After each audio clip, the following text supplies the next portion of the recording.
Galera, vamos lá para mais uma questão de física de calorimetria, no caso, né? O gráfico a seguir mostra a variação da temperatura de certa massa de água, calor específico de 1 caloria por grama grau Celsius e calor latente de vaporização de 540 calorias por grama. Contida em um calorímetro ideal a partir do instante em que uma fonte térmica começa a lhe fornecer calor à razão constante de 2.160 calorias por minuto. A massa de água líquida contida no calorímetro 25 minutos após o início de seu aquecimento é de... Vamos lá, gente. Vamos entender aqui primeiro a questão, né? Nós temos água líquida, né, inicialmente. Repare aqui no gráfico, né, se nós analisarmos o gráfico, nós temos aqui a temperatura inicial de 20 graus Celsius até a temperatura de 100 graus Celsius. Ou seja, nesse trecho aqui, pessoal, olha só, nesse trecho aqui, ó, né, que vai de 20 até 60, a água, né, está toda a água no estado líquido. Beleza? Toda a água. Durante os próximos minutos, ou seja, de 5 até 25, ou seja, nos próximos aqui 20 minutos, certo? Nós temos uma parte da água na fase líquida e uma parte da água na fase gasosa.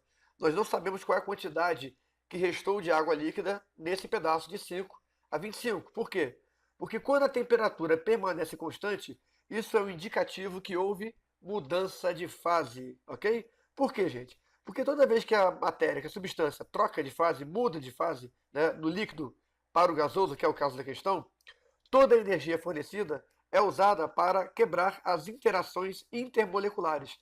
E você não tem, então, um aumento na temperatura. Atenção aí, pessoal, porque na química, se isso aqui for uma mistura e não uma substância pura, a coisa muda um pouquinho, né? Na mudança de fase, a temperatura não permaneceria constante. Mas, voltando para a física, o que nos interessa é o seguinte: nós temos que saber aqui qual é a quantidade total de água para saber, né, a partir do cálculo da quantidade de água que virou gás, que foi para a fase gasosa, né, saber o restante, né, o que sobrou de água líquida. Então, vamos fazer o seguinte: primeiro passo aqui. Vamos calcular a massa de água de 0 a 5 minutos, ou seja, a água total. Para isso, vamos observar aqui no texto algumas informações bastante importantes. Primeiro, calor específico da água, 1, certo? Calor latente de vaporização, 540. A potência, pessoal, da fonte, 2.160 calorias por minuto. Então, primeiro passo aqui na resolução, né, dessa questão é nós calcularmos a massa de água nesse intervalo que vai de 20 a 100. Ou seja, nessa variação aqui, ó, de temperatura, né, eu vou chamar de delta θ, de 80 graus Celsius. Pessoal, toda vez que você fornece ou retira calor de uma substância e ocorre variação da temperatura, nós usamos o cálculo do calor sensível, Q igual a mc delta θ. Eu estou usando θ, gente, para não confundir com T de tempo, ok? Bom, galera, qual foi a quantidade de calor que a água recebeu, né, para sair de 20 graus e chegar até 100? Foi a quantidade de calor que ela recebeu durante 5 minutos. Então nós temos aqui um primeiro cálculo, que é uma regrinha de 3 básica, 2.160 calorias por minuto, então em 5 minutos, x. Ou seja, essa quantidade de calor aqui é 2.160 vezes 5 minutos, ok? A massa de água é desconhecida, o calor específico é 1 e a variação de temperatura é 80. Tranquilo, gente? Essa multiplicação aqui, ó, vai dar 10.800 calorias, a massa de água vezes 80, ok?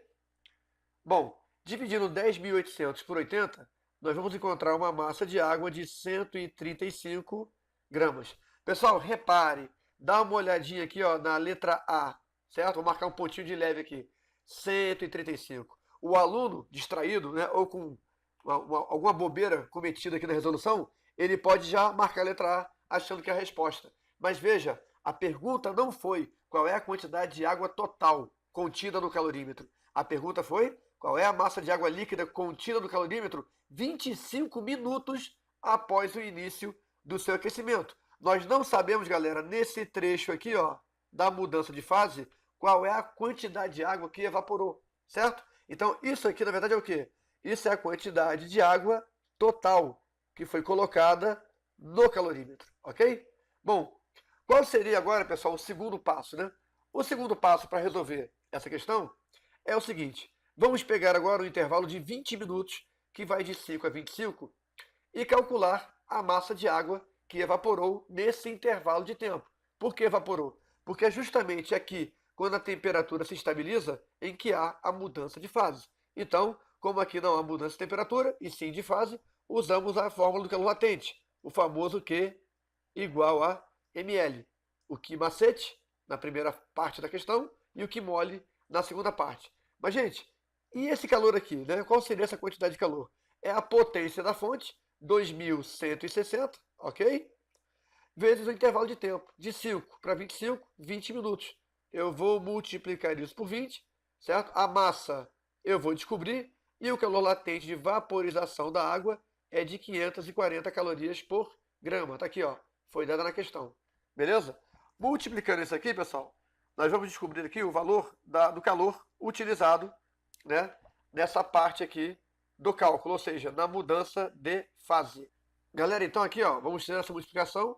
2.160 vezes 20 vai dar 43.200, ok? Igual a M, que multiplica 540.